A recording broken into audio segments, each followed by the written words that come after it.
Hello friends, good morning.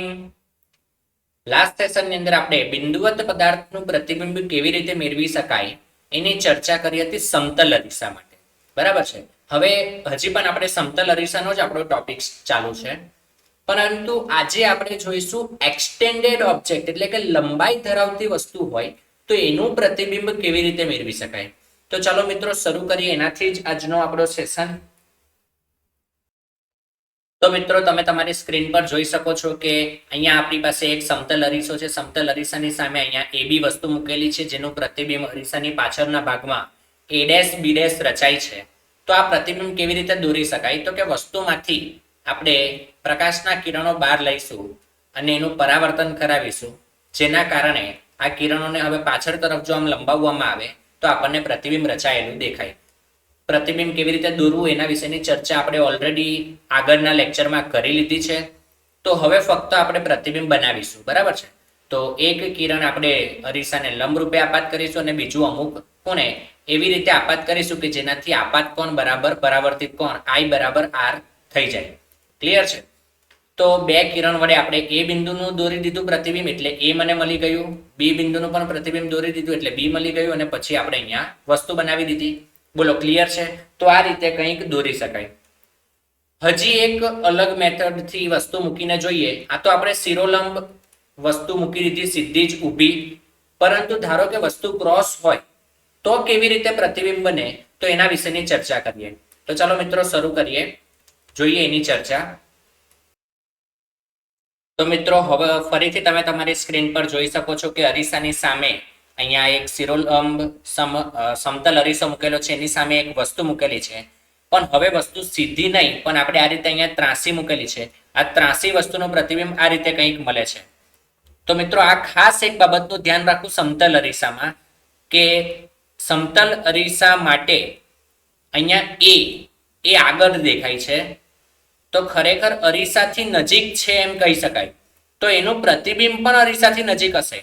એટલે કે વસ્તુ છે ને પોતાની બાજુ બદલી નાખશે. જુઓ, અહીંયા આ રીતે છે વસ્તુ, તો એનું પ્રતિબિંબ ખરેખર આપણે વિચારીને તો વસ્તુ પ્રમાણે વસ્તુ જેવું જ, એટલે આમ મળવું જોઈએ. તમે સમજી શકતા હોય તો મારી પેન ફરે છે, અહીંયા તમે જોઈ શકો વસ્તુ આ રીતે છે, તો એનું પ્રતિબિંબ આ રીતે હોવું જોઈએ આમ. પણ ખરેખર મળે કેમ છે? આ રીતે મળે છે. દેખાય છે? તો સમતલ અરીસામાં આ પણ એક પ્રોબ્લેમ થાય, કે પ્રોબ્લેમ નહીં પણ એની એક ખાસિયત આપણે કહી શકીએ કે વસ્તુની કરતા પ્રતિબિંબ પોતાની બાજુ બદલશે. સીધી ભાષામાં કહું તો તમે કાચની સામે ઉભા રહીને તમારો જમણો હાથ ઉપર કરશો તો તમારું જે પ્રતિબિંબ કાચની અંદર હશે એનો ડાબો હાથ ઉપર થયેલો દેખાશે.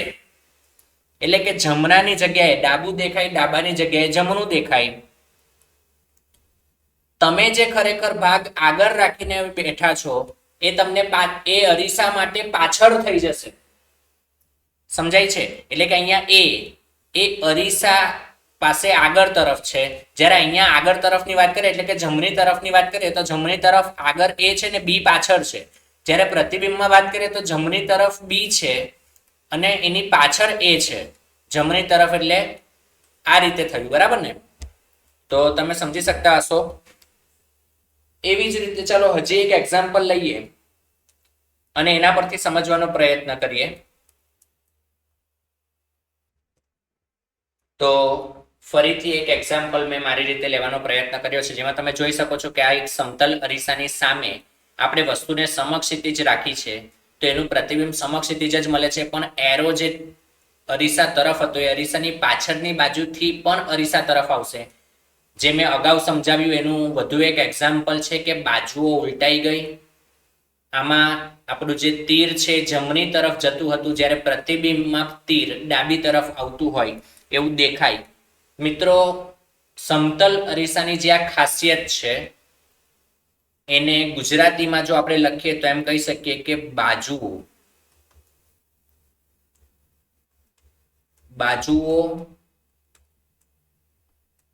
ઉલટી થઈ જાય છે અથવા તો ઉલટાઈ જાય છે.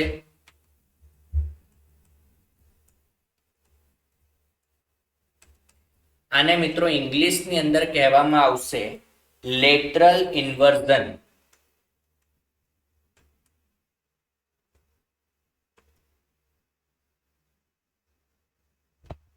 Lateral inversion.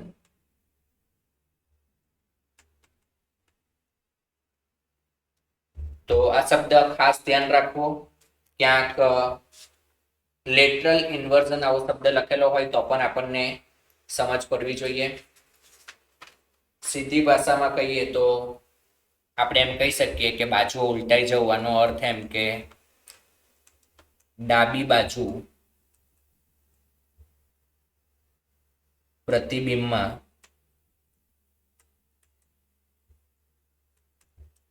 જમણું થઈ જાય છે.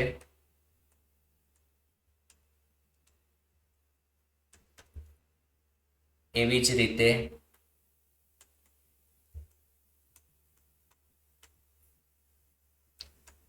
જમણું પ્રતિબિંબમાં ડાબું થઈ જાય છે. તો આ એક મહત્વની વસ્તુ લગભગ દરેક વિદ્યાર્થી મિત્રોને સમજાઈ ગયું હશે કે હું કહેવા શું માંગુ છું. મિત્રો આના પર આધારિત છે ને હવે આપણે એકાદ બે ક્વેશ્ચન જોઈએ અને પછી આગળ બીજી ચર્ચામાં કામ કરીએ. બરાબર છે? તો ચાલો જોઈએ એક્ઝામ્પલ. હવે તો મિત્રો તમે તમારી સ્ક્રીન પર જોઈ શકો છો એક્ઝામ્પલ નંબર 1. એક આપણને અહીંયા મિરર આપેલો છે જે 45 ડિગ્રીના ખૂણે ક્રોસમાં છે. અહીંયા એક એક્સટેન્ડેડ ઓબ્જેક્ટ છે AB, એટલે કે લંબાઈ ધરાવતી વસ્તુ. આપણે ફક્ત એની ઇમેજ દોરવાની છે એટલો જ મને ક્વેશ્ચન પૂછવામાં આવેલો છે. તો સૌથી પહેલા આપણે શું કરીશું? તો સૌથી પહેલાનું કામ આપણે કરીશું કે આ જે મિરર છે એ મિરરને લંબાવવાનું કામ કરીશું આ રીતે. કારણ તો કે મિરરને એટલા માટે લંબાવવો પડે કારણ કે આપણી પાસે પ્રતિબિંબ દોરવા માટે પૂરતી લંબાઈ નથી. અરીસાની પૂરતી લંબાઈ આપણી પાસે અવેલેબલ નથી, એટલે આપણે મિરરને લંબાવી દીધો. હવે ઇમેજ મારે બનાવવી હોય તો શું કરીશું? તો કે બી પોઈન્ટનું પ્રતિબિંબ ક્યાંક અહીંયા મળશે અને એ પોઈન્ટનું પ્રતિબિંબ ક્યાંક આ રીતે મળશે. તો હવે આપણે આને બેને જોડી દઈએ એટલે આપણને કંઈક આ રીતે પ્રતિબિંબ મળી જાય અને આનો એરો નીચે તરફ આવશે. આને આપણે કહી દઈએ A' અને આ પોઈન્ટને આપણે કહી દઈએ B'. તો તમે જોઈ શકો કે આપણે ઇમેજ બનાવી દીધી. મિત્રો અહીંયાથી એક નોંધવા લાયક બાબત છે. શું નોંધવા લાયક બાબત છે જરાક જોજો. નોટ. શું નોંધવાનું છે? તો કે 45 ડિગ્રીના ખૂણે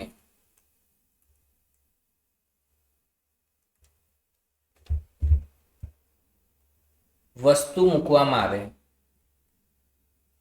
45 ડિગ્રીના ખૂણે અરીસો મૂકવામાં આવે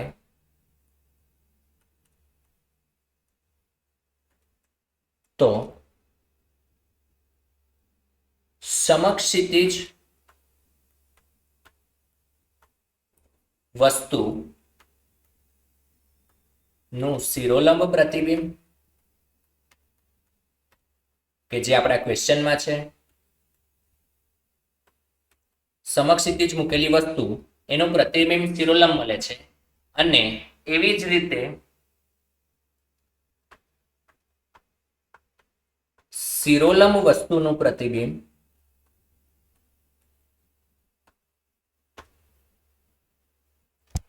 શિરોલંબ વસ્તુનું સમક્ષિતિજ પ્રતિબિંબ મેળવી શકાય.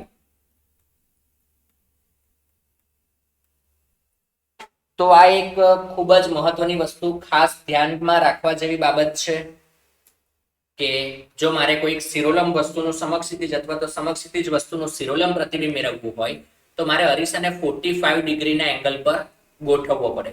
મિત્રો તમને યાદ હશે કે તમે ધોરણ 10 ની અંદર પેરિસ્કોપ નામનું એક સાધન ભણી ગયા હશો. આ પેરિસ્કોપનો ઉપયોગ સબમરીનની અંદર થાય એવું તમે શીખી ગયા હશો. પેરિસ્કોપની તમને વાત કરું, આકૃતિ જો તમને યાદ ન હોય તો હું અહીંયા રફલી આકૃતિ બનાવવાનો પ્રયત્ન કરું છું. આ રીતે કંઈક આકારમાં હોય પેરિસ્કોપ, બરાબર છે. અહીંયાથી કોઈક વ્યક્તિ જોતો હોય આ રીતે, અને અહીંયા ઉપર અહીંયા જે કઈ ઘટના બનતી હોય આ જગ્યાએ એ એને દેખાતી હોય. આની અંદર બે અરીસા ગોઠવવામાં આવતા, બરાબર છે. એ અરીસા જે હોય મિરર, એક આ રીતે હોય અને બીજો મિરર આ રીતે અહીંયા ગોઠવવામાં આવતો, આ રીતે. એટલે અહીંયાથી શું થશે તો કે જે વસ્તુ અહીંયા આમ આડી છે એના કિરણો આ અરીસા ઉપર પડે તો આ 45 ના એંગલ પર જ હોય, એટલે આડા આવતા કિરણો આ અરીસા પર અથડાય એટલે એ ઊભા થઈ જાય. એટલે આડી વસ્તુ અહીંયા ઊભી દેખાતી હોય, આ ઊભા કિરણો પાછા આ અરીસા ઉપર પડે અને એટલે શું થઈ જશે, પાછા આડા થઈ જશે. એટલે જેમ વસ્તુ હોય એમ જ વસ્તુ અહીંયા દેખાય. એટલે બે વખત 45 ડિગ્રીના ખૂણે બે અરીસા ગોઠવીને ઉપર રહેલી વસ્તુને અહીંયાથી જોઈ શકાય છે. આવું કંઈક સાધન તમે ભણી ગયા હતા, બરાબર? તો એક્ઝેક્ટલી એ જ વસ્તુ છે અહીંયા, પરંતુ અહીંયા આપણે પ્યોરલી ઓપ્ટિક્સની રીતે જોવાનો પ્રયત્ન કર્યો. લગભગ દરેક વિદ્યાર્થી મિત્રોને સમજાઈ ગયું હશે. તો ચાલો જોઈએ વધુ એક ક્વેશ્ચન કે એને કેવી રીતે સોલ્વ કરી શકાય. તો મિત્રો એક્ઝામ્પલ નંબર 2 તમે તમારી સ્ક્રીન પર જોઈ શકો છો. ફરીથી આપણને 45 ડિગ્રીના ખૂણે એક સમતલ અરીસો ગોઠવીને આપેલો છે અને ક્વેશ્ચનમાં એવી જ વસ્તુ પૂછી છે કે એક્સટેન્ડેડ ઓબ્જેક્ટ ની ઇમેજ દોરો. એટલે કે લંબાઈ ધરાવતી વસ્તુનું આપણે પ્રતિબિંબ બનાવવાનું છે, બરાબર? તો આપણને એમ થાય કે સર આ તો એકદમ ઈઝી ક્વેશ્ચન, તમે હમણાં જ સમજાવ્યું કે 45 ડિગ્રીના ખૂણે જો કોઈ અરીસો ગોઠવેલો હોય એટલે શિરોલંબ વસ્તુનું પ્રતિબિંબ સમક્ષિતિજ મળે. તો કે અમને ખબર પડી ગઈ, બરાબર છે. તો કે અમને ખબર પડી ગઈ. શું કરવાનું તો કે આ અરીસો તમે જોઈ શકો કે અરીસાની લંબાઈ પૂરતી નથી એટલે આપણે શું કરીશું તો કે અરીસાને લંબાવીશું. હવે લંબાવીને પછી આ રીતે લંબાવી દીધો, બરાબર છે. અરીસાને લંબાવી એટલે હવે વિચારો કે આના માટેનું પ્રતિબિંબ ક્યાં મળશે તો કે સર તમે કીધું એ પ્રમાણે આ વસ્તુ અહીંયા ગોઠવેલી હોય તો પ્રતિબિંબ સીધી વાત છે કે આ રીતે મળશે. પ્રતિબિંબ અહીંયાથી આમ આડું મળે, શિરોલંબ વસ્તુનું પ્રતિબિંબ સમક્ષિતિજ, અને એરો એ અરીસા તરફ આવવો જોઈએ કંઈક આ રીતે. તો આ થઈ ગયું A ડેશ અને B ડેશ. હવે ઘણા બધા મોટા ભાગના બધા જ વિદ્યાર્થીઓ આવું વિચારી લીધું હશે અને આપણે એમ માની પણ લઈએ કે સર આ બરાબર જ છે ને, સાચું છે ને, પણ ના, ખોટું છે. આ ખોટું છે. દેખાવે એકદમ સાચું દેખાય છે પરંતુ આ ખોટું છે. શું કામ ખોટું છે એ સમજો. તો કે જ્યારે આપણે આ અરીસાને આમ લંબાવીએ છીએ તો લંબાવ્યા પછી તમે જો જુઓ તો ખરેખર આ આખી લાઈન ની આ બાજુના ભાગમાં જો કઈ વસ્તુ હોય તો જ એનું પ્રતિબિંબ રચાય. કારણ કે તમે કાચની પાછળ ઉભા રહો તો થોડું પ્રતિબિંબ આવે. વસ્તુ ક્યાં હોવી જોઈએ? અરીસાની સામેની બાજુએ. પણ વિચારો કે આ અરીસાને લંબાવ્યા પછી આપણે જ્યારે વિચારીએ છીએ તો આ ખરેખર એ બી વસ્તુ એ અરીસાની પાછળના ભાગમાં છે. એટલે કે અહીંયા આ આપણે બનાવેલી વસ્તુ કેવી છે? ખોટી છે. તો આપણે અહીંયા આન્સરમાં લખી શકીએ કે કોઈ પ્રતિબિંબ ન મળે. ખાસ ધ્યાન રાખવું, દરેક જગ્યાએ પ્રતિબિંબ મળશે જેવું જોવાનું નથી. આપણી વસ્તુ અરીસાની સામે હોવી જોઈએ તો જ પ્રતિબિંબ રચાશે. અરીસાની પાછળ મૂકેલી વસ્તુનું પ્રતિબિંબ ક્યારેય પણ રચાતું નથી. તો અગાઉ જેમ નોંધ લખી હતી એમ અહીંયા ફરીથી એક નોંધ આવશે કે જો વસ્તુ અરીસાની સામેની બાજુએ હોય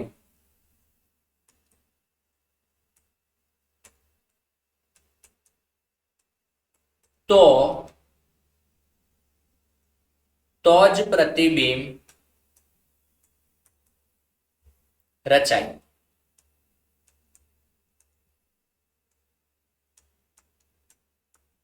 અરીસાની પાછળ રહેલી વસ્તુ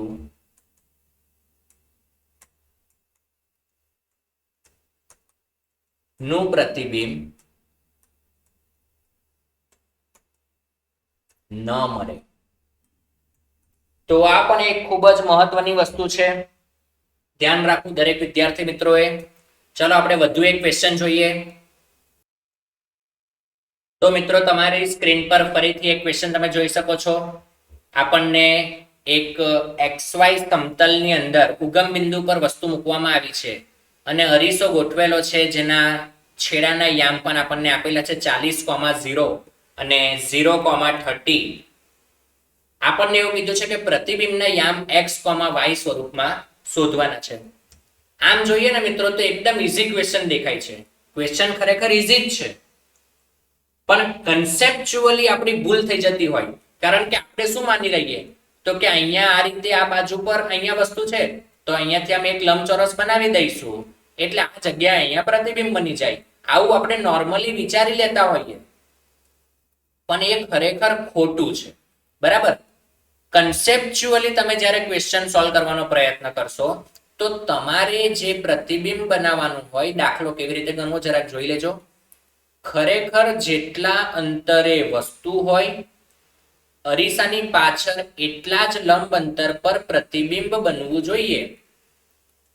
તો અહીંયા આપણે આ રીતે કંઈક લંબ અંતર લઈ લીધું છે, આ 90 ડિગ્રી. તમને લગભગ ખબર જ હશે કે આ બાજુ 30 થઈ ગઈ, આ બાજુ 40 થઈ ગઈ, એટલે આ અરીસાની લંબાઈ 50 કહી શકાય.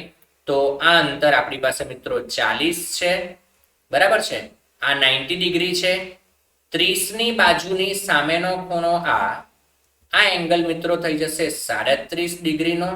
આ 90 હોય તો અહીંયાનો ખૂણો થઈ જશે 53 ડિગ્રી.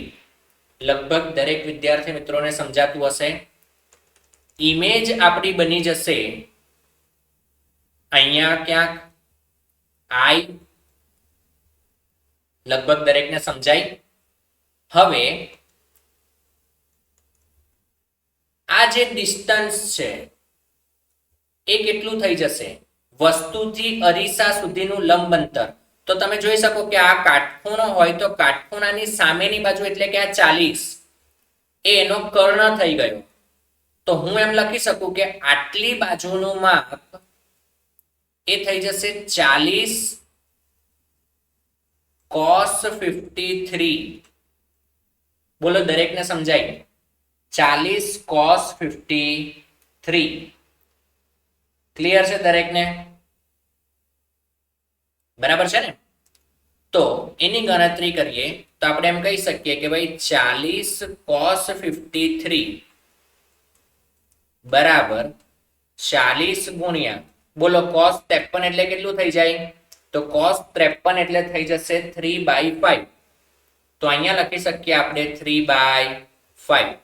તો 5 અને 5 કેન્સલ થાય એટલે 8 તરી 24, 24 થઈ ગયું. એનો અર્થ એવો થયો કે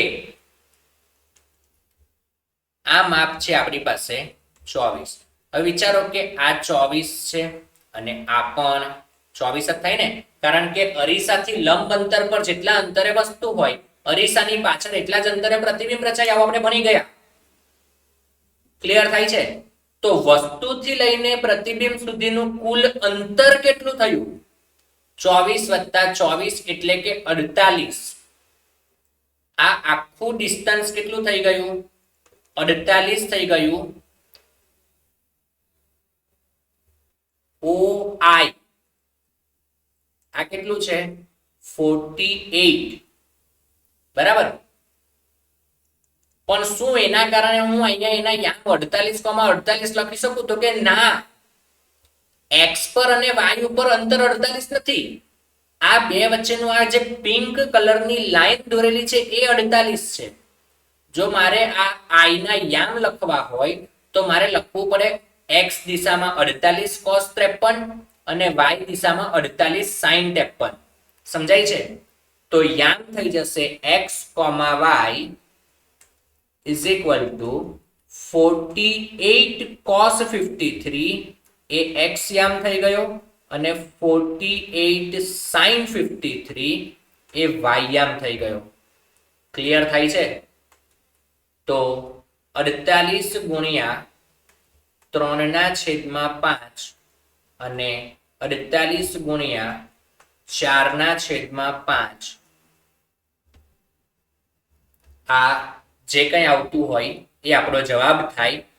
તો ગુણાકાર કરી દઈએ તો 48 ગુણ્યા 3 એટલે થઈ જશે મિત્રો 144 અને 48 ગુણ્યા 4 કરીશું તો 192 આવી જશે. 192 ભાગ્યા 5 લગભગ દરેક વિદ્યાર્થી મિત્રોને સમજાય. તો આ થઈ ગયા ઇમેજના યામ. તો ખાસ ધ્યાન રાખવું આ બાબતનું, ક્યારેય પણ એવી ભૂલ ન થાય. પહેલી નજરે તમને એમ જ લાગશે કે સર ઇમેજના યામ x યામ 40 આવશે અને y યામ 30 આવશે, પણ એ ખોટું છે. બરાબર, એટલા માટે જ મેં સ્પેશિયલી આ ક્વેશ્ચન લીધો છે કે જેનાથી તમે કન્સેપ્ચ્યુઅલી સમજી શકો કે ખરેખર આ પ્રકારના ક્વેશ્ચન એ દેખાવમાં ઈઝી હોય છે, પણ થોડુંક તો વિચારવું પડશે જ. આમ તમે જુઓ તો ક્વેશ્ચનનો આન્સર પણ 2 થી 3 સ્ટેપની અંદર આવી જ જાય છે. બરાબર છે, તો ખાસ આ બધી જ બાબતનું ધ્યાન રાખવું ક્વેશ્ચન સોલ્વ કરતી વખતે, ભૂલ ન થાય. અને હવે આપણે એક નવી ચર્ચા કરીએ. અત્યાર સુધી આપણે પ્રતિબિંબ કેવી રીતે બનાવવું અને પ્રતિબિંબ ક્યાં બનશે એની ચર્ચા કરી. પરંતુ તમને યાદ હોય તો આપણે અરીસાથી સહેજ નીચે ક્રોસમાં વસ્તુ રાખતા, જેના કારણે એના કિરણો અરીસા ઉપર પડે અને ઉપર તરફ જતા રહેતા. જ્યાં મેં એવી ચર્ચા કરી હતી કે અહીંયા પ્રતિબિંબ તો બનશે પણ વસ્તુ પોતાનું પ્રતિબિંબ ન જોઈ શકે. યાદ છે લાસ્ટ લેક્ચરમાં આપણે ચર્ચા કરી હતી. તો હવે આપણે એના ઉપર આગળ જવાના છીએ કે વસ્તુનું પ્રતિબિંબ જો મારે જોવું હોય તો મારે ક્યાં ઊભું રહેવું જોઈએ. જો મારે વસ્તુનું પ્રતિબિંબ જોવું હોય તો મારે ક્યાં ઊભું રહેવું જોઈએ એના વિશે હવે આપણે ચર્ચા કરીશું. તો ચાલો મિત્રો શરૂ કરીએ નવો ટોપિક. તો હવે આપણે સ્ટાર્ટ કરીએ છીએ ફિલ્ડ ઓફ વ્યૂ, જેને શોર્ટ ફોર્મમાં FOV પણ કહી શકાય. FOV એટલે ફિલ્ડ ઓફ વ્યૂ. ખરેખર આ મિત્રો ફિલ્ડ ઓફ વ્યૂ એટલે શું? તો કે પહેલા એને સમજી લઈએ કે એક્ઝેક્ટલી ફિલ્ડ ઓફ વ્યૂ કોને કહેવાય. તો અરીસાની સામેનો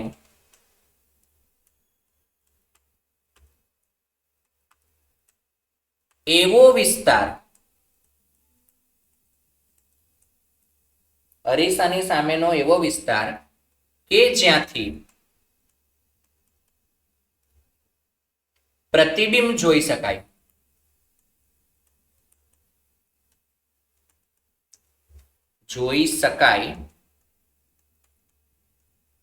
તેને ફિલ્ડ ઓફ વ્યૂ કહેવાય. ક્લિયર છે? અરીસાની સામેનો એવો વિસ્તાર કે જ્યાંથી પ્રતિબિંબ જોઈ શકાય એને આપણે ફિલ્ડ ઓફ વ્યૂ કહીશું.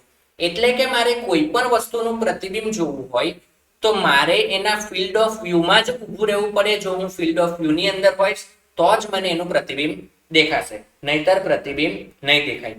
હવે બીજો પ્રશ્ન એ આવે કે સર ફિલ્ડ ઓફ વ્યૂ તો સમજ પડી ગઈ કે કોને કહેવાય, પણ હવે બીજો ક્વેશ્ચન એ છે કે આપણને કેમ ખબર પડી કે આ જ જગ્યાએ એનો ફિલ્ડ ઓફ વ્યૂ છે? તો એના માટે આપણે કહીએ કે હાઉ ટુ ફાઇન્ડ, એટલે કે ફિલ્ડ ઓફ વ્યૂ શોધી કેવી રીતે શકાય? તો કે સીધી અને સાદી ભાષામાં સમજીએ તો વિચારો કે મને પ્રતિબિંબ દેખાવાનું તો પછીની વાત છે. બરાબર, દેખાવાનું તો પછીની વાત છે. પહેલી ચર્ચા એ છે કે પ્રતિબિંબ બને ક્યારે? તો કે પ્રતિબિંબ ત્યારે બને જ્યારે કિરણો, પ્રકાશના કિરણો વસ્તુમાંથી નીકળે, બરાબર, અરીસા ઉપર પડે અને પરાવર્તિત થાય તો પ્રતિબિંબ રચાય. એનો અર્થ એવો થઈ ગયો કે પ્રતિબિંબ બનવા માટે જવાબદાર કોણ છે? તો કે વસ્તુમાંથી નીકળતા એવા જ કિરણો કે જે અરીસા પર પડીને પરાવર્તિત થાય છે. વસ્તુમાંથી નીકળે છે, અરીસા પર પડે છે અને પરાવર્તિત થાય છે. એ જ ઇમેજ બનાવવાનું કામ કરે છે. અને મારે જો વસ્તુ જોવી હોય તો વસ્તુમાંથી નીકળેલા કિરણો ડાયરેક્ટ આંખમાં જવા જોઈએ. મિત્રો તમને યાદ હશે આ વાત આપણે પહેલા જ લેક્ચરમાં કરેલી.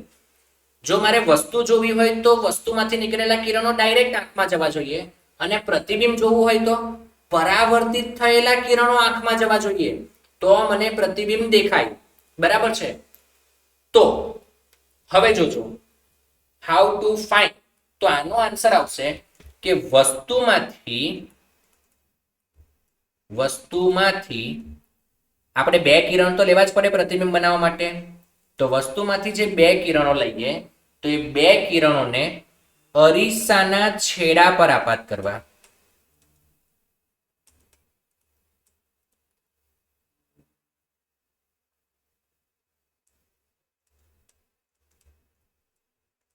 આપાત કરવા અને ત્યાંથી પરાવર્તિત થયેલ કિરણો વચ્ચેનો વિસ્તાર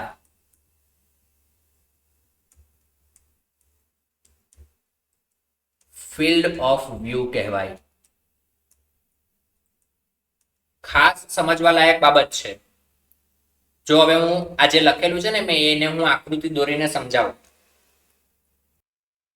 તો તમે જોઈ શકો છો કે આપણે એક અરીસો લીધો છે, એની સામે એક પોઈન્ટ ઓબ્જેક્ટ એટલે કે બિંદુવત વસ્તુ લઈ લીધી છે. હવે આ વસ્તુનું પ્રતિબિંબ અરીસાની પાછળના ભાગમાં ક્યાંક એટલા જ અંતરે, જેટલા અંતરે વસ્તુ છે એટલા જ અંતરે પ્રતિબિંબ રચાતું હશે એવું આપણે લઈ લઈએ. તો મિત્રો આ થઈ ગઈ આપણી ઇમેજ એટલે કે પ્રતિબિંબ. હવે આપણે શું કરીશું તો કે વસ્તુમાંથી પ્રકાશના કિરણો અરીસાના છેડા ઉપર આપાત કરીશું. શું કામ આવું કરવું જોઈએ તો એ સમજીએ. તો વસ્તુમાંથી નીકળેલા કિરણો અરીસાના છેડા ઉપર આપાત કરીશું. કરી દીધા? તો કે ઓકે, હા કરી દીધા. હવે તો કે હવે આપણે આને પરાવર્તિત કરાવીશું. તો પરાવર્તિત કરાવી દઈએ આ રીતે. બીજું કિરણ પણ કંઈક આ રીતે જશે.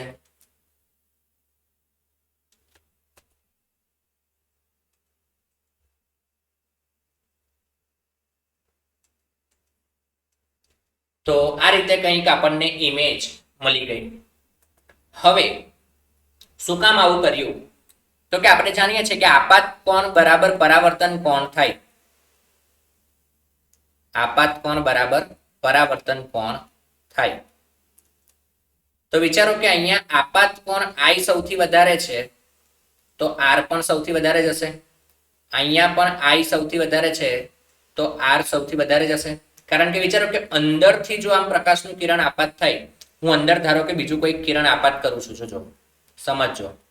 ધારો કે મેં અહીંયા કોઈ કિરણ આપાત કર્યું તો એ પણ પરાવર્તિત થશે અને એનું પરાવર્તિત કિરણ આની અંદર જ આવે. આમ સમજાય છે? એનું પરાવર્તિત કિરણ આની અંદર જ આ રીતે ક્યાંક ને ક્યાંક આવશે, આ રીતે. તો વિચારો કે સૌથી બહાર તરફ કયું કિરણ જશે તો કે જે છેડા પર આપાત થાય.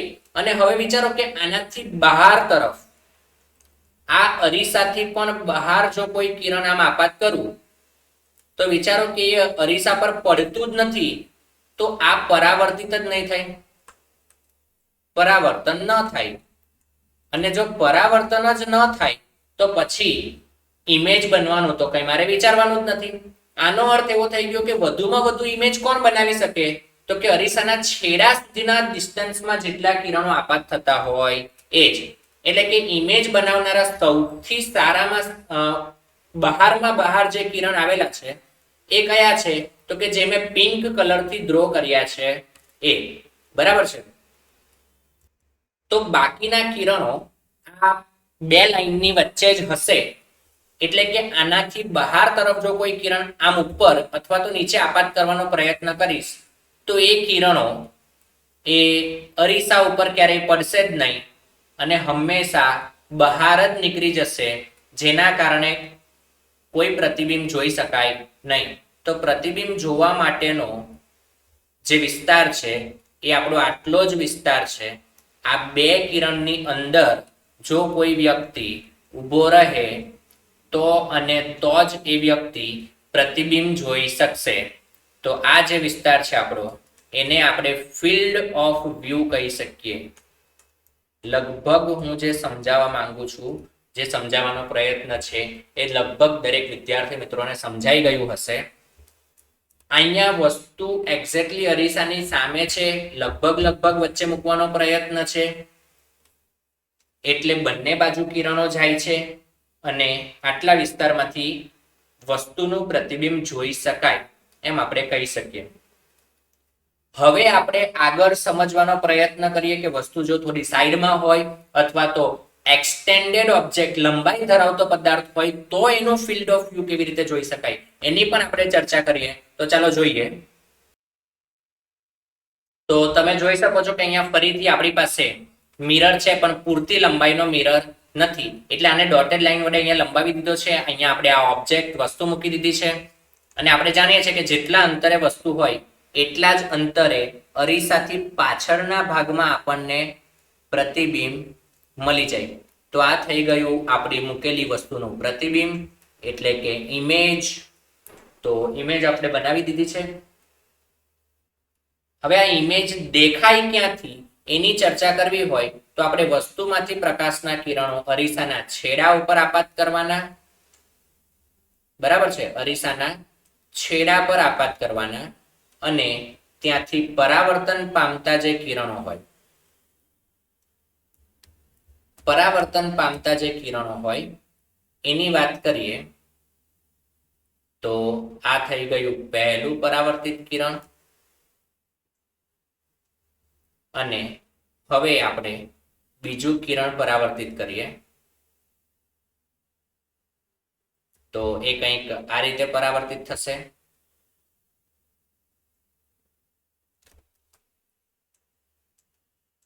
અને અરીસાની પાછળના ભાગમાં લંબાવવામાં આવે તો આ રીતે કંઈક પ્રતિબિંબ રચાતું હોય. હવે વિચારો કે અરીસાના છેડા ઉપર આપાત થયેલા કિરણો આ રીતે ઉપર તરફ જતા હોય તો સીધી વાત છે કે નીચેના ભાગમાં તો ક્યારેય પ્રતિબિંબ દેખાવાનું જ નથી. એટલે કે જો મારે પ્રતિબિંબ જોવું હોય તો મારે આ બે કિરણોની વચ્ચે જ હંમેશા રહેવું પડે. આ બે કિરણોની વચ્ચે જો હું હોઈશ, આ બે કિરણોની વચ્ચે જો હોઈશ તો અને તો જ હું પ્રતિબિંબ જોઈ શકીશ. તો આ પ્રકારના પદાર્થ માટે ફિલ્ડ ઓફ વ્યૂ એ આપણું આટલું થશે.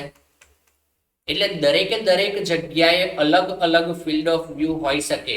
આપણે એ વિચારવું પડે કે હું વસ્તુમાંથી પ્રકાશના કિરણ લઈશ, બે કિરણ લઈશ, અરીસાના બે છેડા ઉપર આપાત કરીશ, ત્યાંથી પરાવર્તન કરાવીશ અને પરાવર્તિત કિરણોની વચ્ચેનો જે વિસ્તાર છે હું અહીંયા કોઈ પણ જગ્યાએ આ કોઈ પણ જગ્યાએ ઊભો રહું તો હું પ્રતિબિંબ જોઈ શકીશ. આ કોઈ પણ વિસ્તારમાં હું અહીંયા ઊભો રહી જાઉં અથવા તો હું અહીંયા ઊભો રહી જાઉં અથવા તો હું અહીંયા ઊભો રહી જાઉં, કોઈ પણ જગ્યાએ અહીંયા ઊભો રહીશ તો પણ મને પ્રતિબિંબ દેખાશે. બરાબર છે, પરંતુ હું આ જગ્યાએ ઊભો રહું તો હું ફિલ્ડ ઓફ વ્યૂ ની બહાર છું, અહીંયા મને પ્રતિબિંબ દેખાશે નહીં. અથવા તો આ જગ્યાએ અહીંયા બહાર આ બાજુ ઊભો રહી જાઉં તો અહીંયા પણ મને પ્રતિબિંબ દેખાશે નહીં. ક્લિયર થાય છે દરેકને મારી વાત? કારણ કે આ જગ્યા અને આ જગ્યાએ પરાવર્તિત થઈને કોઈ કિરણ આવવાનું જ નથી. કારણ કે બધા જ આપાત થયેલા કિરણો પરાવર્તન પામીને આ બેની વચ્ચેથી જ જતા હશે.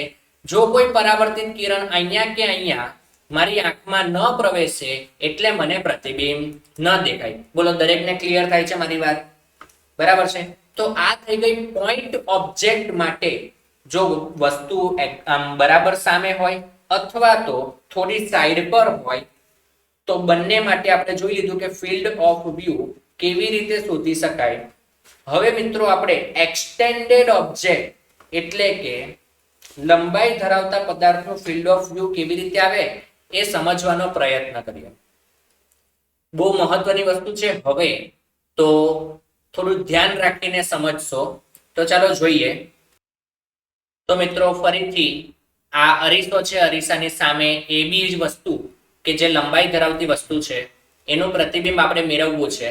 તો ફિલ્ડ ઓફ વ્યૂ મેળવવું છે તો સૌથી પહેલા તો આપણને ખબર છે કે વસ્તુ જેટલા અંતરે હોય એટલા જ અંતરે એનું પ્રતિબિંબ અરીસાની પાછળના ભાગમાં મળતું હોય. તો સૌથી પહેલા તો આપણે પ્રતિબિંબ બનાવી દઈએ. તો અહીંયા ક્યાંક પ્રતિબિંબ મળશે આપણને આ રીતે. તો આ થઈ ગયું વસ્તુનું પ્રતિબિંબ A ડેશ અને B ડેશ, આ રીતે કંઈક મળતું હોય, બરાબર છે. હવે મારે પ્રકાશના કિરણો આપાત કરવાના છે. જો અહીંયા ખાસ ધ્યાન રાખજો, હું બે અલગ અલગ કલરનો ઉપયોગ કરીશ કારણ કે થોડું કોમ્પ્લિકેટેડ બનશે. સૌથી પહેલા હું એ બિંદુનો પ્રતિબિંબ મેળવવાનો પ્રયત્ન કરું કે એ બિંદુ મને ક્યાંથી દેખાતું હોય, બરાબર છે. તો એ બિંદુ દોરવા માટે મેં એ બિંદુમાંથી એક પ્રકાશનું કિરણ ઉપરની બાજુએ, જ્યારે બીજું પ્રકાશનું કિરણ અરીસાના નીચેના છેડા પર, બંને બિંદુએ આપાત કરાવી દીધું. હવે હું એ બિંદુએથી આપાત થયેલા કિરણને પરાવર્તિત કરવાનો પ્રયત્ન કરું છું, બરાબર છે. તો આ રીતે થઈ ગયું પરાવર્તિત. એવી જ રીતે એ બિંદુએથી અરીસાના નીચેના ભાગ પર આપાત થયેલું પ્રકાશનું કિરણ પરાવર્તિત કરવાનો પ્રયત્ન કરીએ તો એ કંઈક આ રીતે પરાવર્તિત થશે. ક્લિયર છે? તો આપાત અને પરાવર્તનનો પ્રોગ્રામ પૂરો થઈ ગયો. તો કંઈક આ રીતે એ બિંદુનું પ્રતિબિંબ, અથવા તો આપણે એમ કહી શકીએ કે એ બિંદુનું ફિલ્ડ ઓફ વ્યૂ મળી ગયું મને. એ બિંદુ માટે ફિલ્ડ ઓફ વ્યૂ મળી ગયો એમ કહી શકાય. તો આ એ બિંદુના આપાત અને પરાવર્તિત આપણે એરો દોરવાના રહી ગયા હતા, જે મેં દોરી દીધા છે અત્યારે. હવે આપણે બી બિંદુ માટે ચર્ચા કરીએ મિત્રો. બી બિંદુમાંથી નીકળેલું પ્રકાશનું કિરણ અરીસાના ઉપરના છેડા પર આપાત કરીએ અને બી બિંદુમાંથી નીકળેલું પ્રકાશનું કિરણ અરીસાના નીચેના છેડા પર પણ આપાત કરીએ. હવે બી બિંદુએથી પરાવર્તિત કરાવીએ તો બી બિંદુએથી નીકળેલું પ્રકાશનું કિરણ આપાત થયા બાદ પરાવર્તિત થશે. પહેલા આપણે વિચારીએ અરીસાના નીચેના છેડાથી, અને એવી જ રીતે બી બિંદુએથી અરીસાના ઉપરના છેડા પર પણ પરાવર્તન કરાવીએ તો કંઈક આ રીતે પરાવર્તિત થશે. લગભગ દરેકને સમજાઈ ગયું હશે કેવી રીતે આપણે દોરવાનો પ્રયત્ન કર્યો એ.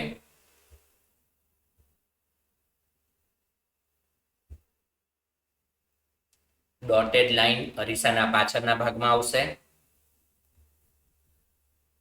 આકૃતિ હવે કોમ્પ્લિકેટેડ થઈ ગઈ છે, તમે સમજી શકો છો. ફરીથી એક વખત ધ્યાન આપશો. પિંક અને પિંક લાઈન વચ્ચેનો જે વિસ્તાર છે એટલે કે આટલો, મિત્રો આ વિસ્તારને A નું FOV કહેવાય. સમજી શકો છો? પિંક લાઈન એ બિંદુમાંથી નીકળે છે, A નું ફિલ્ડ ઓફ વ્યૂ. એવી જ રીતે જે પર્પલ લાઈન છે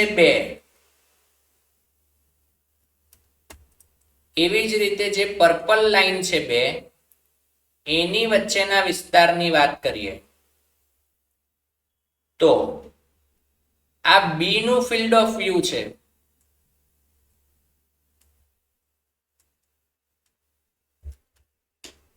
એટલે કે આ પર્પલ થી લઈને આ પર્પલ સુધી મને બી દેખાશે, એટલે એના સિવાય પણ દેખાતું હોય પણ બી તો દેખાશે જ આટલા પર્પલના એરિયામાં, અને આ પિંકના એરિયામાં મને એ દેખાશે અને એના સિવાયનું પણ દેખાશે. હવે વિચારો કે આ પર્પલ લાઈન થી બહાર નીકળી ગયા પછી આ જગ્યાએ જો હું ઊભો રહીશ તો મને બી નહીં દેખાય. હવે મારે આખો ઓબ્જેક્ટ જોવો છે. બોલો, અહીંયા ઊભો રહીશ તો શું થશે? સૌથી પહેલા તો બહાર ઊભો રહું તો, એકદમ બહાર ઊભો રહું તો કંઈ ન દેખાય, પ્રતિબિંબનો કોઈ પણ ભાગ દેખાશે નહીં. બોલો, હું આ જગ્યાએ ઊભો રહું ને તો મને A સાથે બીજું પણ ઘણો બધો એનો નીચેનો ભાગ દેખાશે, એટલે કે એ દેખાય, બી ન દેખાય, કારણ કે બી ના ફિલ્ડ ઓફ વ્યૂ થી આપણે બહાર છીએ, એટલે એ દેખાશે પણ બી ન દેખાય. એવી જ રીતે જો હું અહીંયા ઉભો રહું આ જગ્યાએ, તો અહીંયા છે ને મિત્રો મને બી દેખાય, કારણ કે બી ના ફિલ્ડ ઓફ વ્યૂ માં છું, પણ એ માંથી બહાર નીકળી ગયો એટલે એ ન દેખાય. સમજો. અને જો આ જગ્યાએ ઉભો રહું તો ફરીથી કંઈ ન દેખાય, કેમ કે એકદમ જ બહાર નીકળી ગયો ને, કંઈ ન દેખાય. પરંતુ આટલો વિસ્તાર એવો છે કે જે એ નું પણ ફિલ્ડ ઓફ વ્યૂ છે અને બી નું પણ ફિલ્ડ ઓફ વ્યૂ છે, એટલે એ પણ દેખાશે અને બી પણ દેખાશે આટલા ભાગમાંથી. અને જો એ ને બી દેખાતા હોય તો એની વચ્ચેના પણ દરેક બિંદુ તો દેખાય જ ને. હું અરીસાની સામે ઉભો રહું, જો મને મારું માથું દેખાતું હોય અને મારા પગ દેખાતા હોય, તેવું તો ન થાય કે પેટનો ભાગ ગાયબ થઈ જાય. સીધી વાત છે. એક અરીસાની સામે હું ઉભો છું, જો મને મારું માથું પણ પ્રતિબિંબ દેખાતું, માથાનું પણ પ્રતિબિંબ દેખાતું હોય અને પગનું પણ પ્રતિબિંબ દેખાતું હોય, તો વચ્ચેનો પેટનો ભાગ ગાયબ તો ન જ હોય, એનું પણ પ્રતિબિંબ દેખાવાનું જ છે. સીધી વાત છે, કોમન સેન્સની વાત છે. એટલે કે મને જો એ નું પણ પ્રતિબિંબ અહીંયા દેખાતું હોય અને બી નું પણ દેખાતું હોય, તો આખા ઓબ્જેક્ટનું દેખાય. એટલે કે અહીંયા આપણે એવું કહી શકીએ કે આ AB નું ફિલ્ડ ઓફ વ્યૂ થઈ ગયું. તો અહીંયાથી આપણે સમજવા લાયક અને યાદ રાખવા લાયક બાબત શું હતી? તો કે A અને B નું કોમન ફિલ્ડ ઓફ વ્યૂ હોય, કોમન ફિલ્ડ ઓફ વ્યૂ જો આ બંનેનું કોમન છે. 10મા ધોરણની ગણિતની ભાષામાં કહું તો છેદગણ. આટલામાં બી દેખાય છે, આટલામાં એ દેખાય છે ને આટલા ભાગમાં બંને દેખાય છે. તો એ અને બી નું કોમન ફિલ્ડ ઓફ વ્યૂ હોય એને જ